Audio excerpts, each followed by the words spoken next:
今天不知道该吃什么，咱们去冰箱看看有什么库存。放了半个月的秋葵，还有放了10天的豆腐。因为做这2个菜呀太简单了，没什么挑战性，咱们就今天2个菜拍一个视频。最近咱们拍视频呀就清库存，把冰箱里的这些东西都给它吃掉。做完冰箱里的东西，咱们不做内蒙菜了，咱们挑战一下别的地方的菜。先把米饭给它煮上，先准备点葱姜蒜啊，咱们调个碗汁儿，花椒、大料、干姜、盐少来点啊，咱们一会儿还要放豆瓣酱、生抽、老抽少来点。再来点醋啊，咱们调料啊还是要闹锅气来用。再准备个碗啊，咱们放点白糖。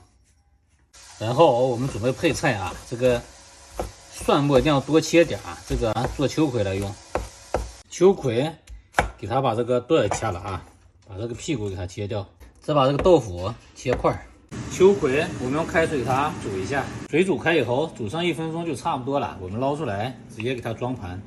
再用这个水把豆腐也给它煮一下，让个5、6分钟就可以了，给它捞出来啊。然后倒点油进来，放入蒜末，这个蒜炸黄呀，倒入这个放白糖的碗中，由这个温度啊，把白糖给它化开。来点蚝油，来点香醋，味极鲜酱油，再来点老抽，上色儿，再给它搅匀啊。就是这个味儿。然后啊，浇在这个秋葵上。我们的蒜末秋葵就做好了啊！再次起锅，放入猪油，油热呀，倒入辣椒面啊，给它炒出红油，倒入肉末啊，要不这个辣椒就该糊了。把肉末炒开，炒变色，倒入我们的调料，记住啊，盖好锅盖，别把锅气跑了。横上这么10几分钟就行了啊！咱们把这个调料的碗给它涮一下，接着啊，我们来点豆瓣酱，放入豆腐。我加上点水啊，给它炖上个5、6分钟。我感觉啊，颜色上还有点欠缺，咱们把这个辣椒油给它倒进来，炒一下啊。好了，来出锅，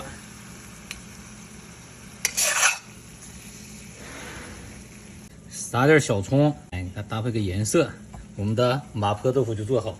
今天咱们喝红酒，其实我觉得呀，就属内蒙菜做的最费劲了。准备的食材多，花费的时间长。你看，就这2个小炒，我前后用了不到半个小时。哎呀，太香了这锅酒，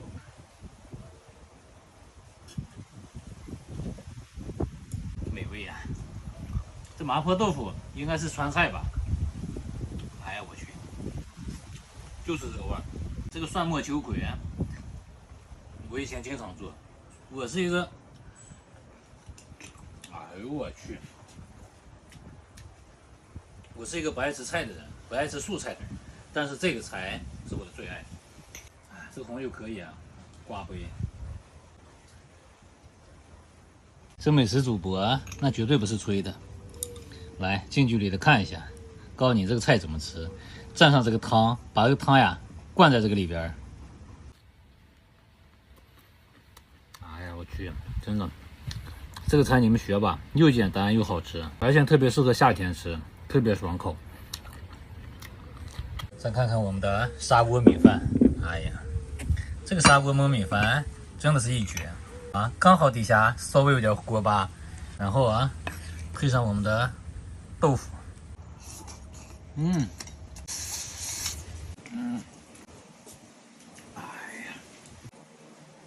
这个盘子吃的呀不过瘾，咱们直接拿锅来吧。这个盘子里的不能浪费啊。这个菜呀，吃到最后才越吃越香，因为你看到了吗？有了锅巴了，那口感特别的香。锅巴